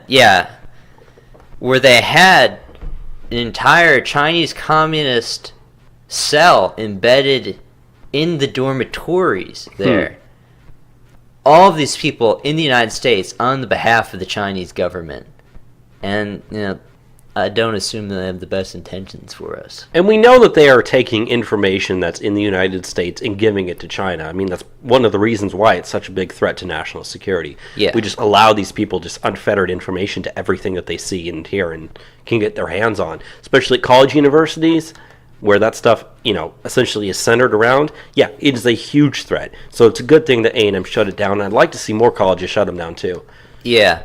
But like we said, we don't have much for current college craziness. Sorry on that. But let's move on to some international news. Let's start off with Asia, where some of the biggest news this week actually is. Yeah, so we got a lot of really big news coming out of the Koreas. A couple of big stories here. First off, before the upcoming summit between the U.S. and both North and South Korea, the Koreas have agreed to formally and permanently end the 68-year-old Korean War, which was only ended in a truce. So, a show of good faith by both sides, wanting to officially end this crisis. Would this have happened if Trump was not president? Probably not. In fact, I would say definitely not. Continuing on the next story, the news comes as it was revealed that CIA Director Mike Pompeo made a top-secret trip to Pyongyang over Easter weekend and personally met with Kim Jong-un. Now, if you remember, Mike Pompeo is kind of in line to be the next Secretary of State. He was technically not Secretary of State at the time he did this. Doesn't mean it was illegal. I mean, he can meet whatever he wants if the president tells him to meet with someone, so he didn't do anything wrong there. But it just goes to show you that even without being Secretary of State, Mike Pompeo is, helping us out. And the last thing, North Korea, and this is, I think, the biggest story. North Korea has also announced a freeze on their nuclear and ICBM missile testing programs. They've also announced the closure of one of their nuclear testing sites in the north area of the country as well. So North Korea we are really making a lot of really good progress in the North Korean section. I mean, last year there was all the talk about, are we about to start World War III with North Korea? The answer is no. It looks like peace is going to come to this region for the first time in decades. Maybe even a half a century even. Ever since the very first episode of Trump Republic Radio, we've been talking about, the issue of North Korea, and we've seen so many missile testings, and I didn't think a day like this could even really come. But it's very welcomed, and it will do well for the Trump administration to resolve the tensions in Korea. It's going to make them look good, and it's going to ease a lot of, worries in the world. Yeah, if Trump can even leave one thing on his legacy as a president, dealing with North Korea and, stopping that situation and bringing peace to that region, that's a really, really good thing. And this is one of the few things where I've seen, there was a lot of pushback on the left, and trying to hype up the whole, North Korea's a bad guy, Trump's going to start us into a war. All that talk has really faded recently. In fact, when it comes to just the whole North Korea situation in general, the left has actually seemed to be pretty, pro-Trump on this side. They're actually applauding him. A lot of Democrats are applauding him for the work that he's done. So that's one area where at least Democrats really in Congress. Yes, that's what I meant. Yeah. So yeah, good stuff on the Korea front, and upcoming soon, Trump is going to be meeting with the president of North Korea, so we'll have to see how that meeting goes. Moving on though to India. India approves the death penalty for rape of children under the age of 12. India's Union Cabinet has approved the death penalty for convicted rapists of minors below the age of 12, following mounting pressure on the government. Prime Minister Modi passed an executive order to amend the criminal code during a meeting with the Union Cabinet on Saturday, promising that, quote, no offender will be spared. Those convicted of molesting children under 12 will face the death penalty, and offenders who rape children under the age of 16 will also face stricter punishment. The minimum sentence will be doubled from 10 years to 20 years. The amendment also seeks to introduce longer prison sentences for raping women, increasing the minimum from 7 years to 10 years up to life in prison. The move follows nationwide protest after an 8-year-old girl was kidnapped and gang raped for several days before being killed. 8 men, including 4 policemen, were arrested in that case. I'm okay with this. I think anyone who rapes a child should definitely be executed, so I'm happy with it. Yeah, I'm fine with that as well, and it's good to see that India is getting serious on it. Moving on from there, though, let's talk about some things in Europe. So the first thing we want to talk about is that Hungary has seen a nearly 100% drop in illegal immigration. The Hungarian Prime Minister's Chief Secretary Advisory, Gregory Bakondi, told reporters that numbers of successful attempts to illegally cross the border fell from 391,000 in 2015 to 18,236 in 2016 to only 1,184 in 2017. This represents a massive decline of 99.7% since 2015. Hungary now has 1/4 of the length of its border protected by a 4-meter-high razor wire fence. Most of the fence lies on the Hungarian-Serbian border, where migrants from the Middle East have used the route to travel into Eastern and Central Europe. The EU has put immense pressure on Hungary to tear it down, but Hungary insists that its security measures, quote, are not only protecting Hungarians, but Austrians, Germans, and other European Union citizens as well. So for anyone who ever tells you that walls don't work, there you go. This isn't even a wall, and they're it's just a fence with a bunch of wire on top of it. They are just taking the security of their borders seriously, and when you do that, you can see dramatic drops fall off, and Hungary has seen that. Moving on to some statements by Emmanuel Macron I want to talk about this week. French President Emmanuel Macron last Sunday night talked about the future of Europe and Africa. Macron said, quote, the migratory phenomenon we are facing will be historic, saying that great poverty, climate change, and geopolitical conflict will bring Africans flooding to Europe for many years to come. Macron added that bombshell population growth in Africa was leading to this migration, citing findings in a book by French-American journalist Stephen Smith. Smith estimates currently there are 9 million Africans in Europe, and in the next 30 years that will grow to between 150 and 200 million Africans. Quote, Africans are mostly turning to Europe because the continent of Europe is not an island, because our location, and because Europe has its destiny bound with Africa, Emmanuel Macron said. Europe will not survive. Europe's barely holding on with 9 million Africans. You increase that number by 15 to 20 times its current size. All poor people. All people with, very little educational skills or any job skills whatsoever. Yeah. Oftentimes not even speaking the language, but 150 to 200 million in the course of only 30 years. Europe is committing suicide by letting these people in. I mean, there's all people not loyal to European nations. Yeah. You think these people are going to pay taxes and pay into the system? Hell no. What's it, like 3% or less of refugees in Germany even have jobs? Yeah, we've talked on this program many times the employment rates of refugees, and it's always abysmal. It's it's in the single digits. I know that. We've seen numbers of 3%, 5%, but always below 10% employment, which is phenomenally bad. They're all people that just get on public welfare. These are international welfare shoppers. Yeah. And you know how bad the problems of rape is going on in Europe right now. Problems of poverty and crime due to the mass migration. You now, like I said, you increase that by 15 to 20 times its current size? What are you doing at that point? Honestly. And you're allowing your countries to die. These numbers are insane. So the United States in legal immigration usually takes around 2 million a year, which is the highest rate, I believe, in the entire world. But 150 to 200 million over 30 years, that's yearly much greater than the 2 million that we take in the United States. And this is something that we're used to. But this is not something that Europe is used to. And where are these people going to go? Because they're not going to be able to afford houses. They're going to either set up refugee centers, tent cities, or they're just going to be... They're going to go everywhere. Find housing for them.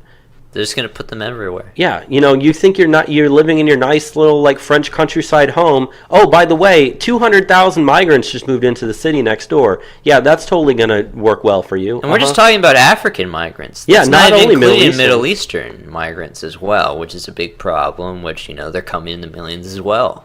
And the European Union wants this. You know what's even worse? The European people have no say in this at all. No. I mean, we had a poll, we just talked about a couple weeks ago, where over half of every single country, except for 2 countries in Europe, don't want to bring any more African migrants into their countries. And yet here is Macron, the president of France, saying that, by the way, you think, that 9 million we have right now, we're going to increase that even more so. Why? Because our destiny is bound with Africa. Yeah. Hell no. It's insane. Should not allow that to happen. And at some point, these people are going to fight back. I hate to say it, but there's going to be a very large war that breaks out in Europe over this sort of stuff. And it's going to be bloody, and there's going to be thousands and thousands of people that are going to die because of this. And it could have been prevented. It easily could have been prevented, but it's not. Yeah. So the last thing that we want to talk about for Europe this week is kind of a bizarre thing, but it's happening. And that is the United Kingdom is looking to ban plastic straws. British Prime Minister Theresa May said this week that Britain plans to ban the sale of plastic straws and other single-use products such as drinksters and cotton buds. The country is also pressing other Commonwealth allies to join them in the ban. Theresa May has pledged to eradicate all plastic waste in the country by the year 2042. I mean, I don't know if you're going to be able to completely get rid of plastic waste by the year 2042, but yeah, this really is kind of a bizarre story. I mean, the question I have is, what is the alternative if you get rid of plastic straws? Does everyone just have to drink out of the side of the cup? Are you going to have to make sippy cups that have straws that are built in? Or are the straws going to be paper? I don't know, but I don't know. Like, you know, you just look at like your average everyday life here in the United States. You go out someplace to eat and you get something to drink and you just put a straw on, you know, your cup and you put it in your car and you go. And they throw it out when you get home. You don't even think about it, but that's not even going to be a possibility in the United Kingdom in the future. Are you even going to have, I mean, if you get rid of straws and all of a sudden every company that makes lids for cups is going to have to redesign those? Just for this specific country. Yeah. It's very strange, but it's something that I wanted to mention this week. Moving on now, we have a story out of the Middle East we wanted to touch on. So this is a story that is actually very, very good news. That's kind of one of those things that's happening in the background that no one's really talking about, but is very, very important. Trump is looking to assemble an Arab army to replace the U.S. troops in Syria. The Saudi Foreign Minister Adel El-Jubeir said that Saudi Arabia would consider sending troops to Syria if they were part of a coalition. The Trump administration is hoping to secure a commitment from a handful of Middle Eastern countries to assemble what is effectively an Arab army for a permanent military stabilizing force in Syria that would replace the U.S. military deployment that's currently in Syria and prevent ISIS from regaining lost territory in Syria's battle-ravaged east. Estimates vary, but it is believed that between 5,000 and 12,000 ISIS fighters are still operating in eastern Syria. They have lost a lot of land, but those people are still there. That's why the fight continues. The U.S. has already been in contact with Egypt in discussions to bring in their troops as replacements as well. Last things first here, Eric Prince, the founder of Blackwater USA and brother of Education Secretary Betsy DeVos, said that he has been contacted by the Arabs about building a security force in Syria, but added that the countries he's talked to were waiting to see what Trump would do first. I think this is great. I mean, Trump, if he's talked about, even in the speech when he told us, everybody, that he was going to be launching the new Syria strikes, he even pressured how important it was to get the other countries in the area to deal with this problem and not the United States. And so the whole, like, is the U.S. withdrawing troops, yes or no, blah, blah, blah. I think it's a great idea to get Saudi Arabia, get Egypt, get any other countries that are involved over there, let them deal with the problem and not us. If that means, getting their guys to switch us out, I'm all for it. I obviously don't want to be involved. I don't want American troops there. I just don't think that it's going to bring more regional stability by having Saudi troops in Syria when there's already Iranian troops in Syria. Yeah, it's only going to lead to more war between those countries, which is, a very strong possibility. But at the same time, would you rather have that or more American troops getting killed? Unfortunately, I feel like we're going to have to get involved either way. It seems like a false dichotomy to me. Exactly. But yeah, this is something that they're working on, and I mean, if you're not a fan of Bashar al-Assad, I guess this is good. Even if you are a fan of Bashar al-Assad, you can say it's probably good, because I don't know. Who knows if it's even going to happen, but if anything, remember, the U.S. only has about 2,000 troops in Syria right now, which, that's a lot of troops, but at the same time, there's also not that many, so, if you can get at least 2,000 troops from different Arab countries to actually come together and do it, I guess I would be okay with that. I can see the downside, but it's one of those things. Yeah. So, for the last story that we have this week, we're going to go to Africa, and we have a name change for a country. All right. So, Africa's last monarch, King Mswati III, decided to change the name of his country of Swaziland to Eswatini so that people would not confuse their nation with the nation of Switzerland. I can see that. The name means land of the Swazis and was announced the change during their 50th Jubilee celebration of independence from Great Britain. Eswatini is the name of the country before any colonization happened. All right. But it's I don't know. It's a very strange name, especially because the E is not capitalized, but the S is. Yeah, it's spelled ESWATINI. But I imagine, I watch the news very closely, and I just caught this. I imagine no one else in the world even knows this is happening because Swaziland only has under 2 million people. Yeah, and if you don't know where Swaziland is, if you look at the map of Africa, go to South Africa, and you will see that between South Africa and what's the other country? Mozambique. In Mozambique, it's a landlocked country between them. It's not the country that's landlocked within South Africa. It's the other small one that's like northeast of it. Yeah. That's the one that we're talking about. So, there's well, it's the same country, but there's a new country, I guess, technically in the world. I will say one. Eswatini. I was going to say, I will say one thing, though. Yesterday, when I first saw this story, when you posted it on here, I Googled Eswatini, and everything came up as, Swaziland. But if you go into the Wikipedia page of Swaziland, it does say the Kingdom of Eswatini on there. But if you go into Google Maps and you type in Eswatini, it didn't come up as Swaziland. In fact, if you go to Swaziland, it still says Swaziland. So Google, you need to get up on this. It is very humorous, though, that they're changing the name of their country because it's so similar to another country. Yeah. Why can't Arkansas and Kansas do this? Why is one Kansas and the other's not Arkansas? Doesn't make any sense, and so they should change it to A-Canny. A-Canny. I don't know. But, that's the show for this week. We got through quite a lot of stuff. There was a lot of news, like I said, this week. A lot of news. Hopefully next week I just hope that next week's news is calmed down, because a lot of stuff is going on right now. A lot of different, levels. We're starting to, really head into the deeper territory of this upcoming midterm election, and, the Mueller probe.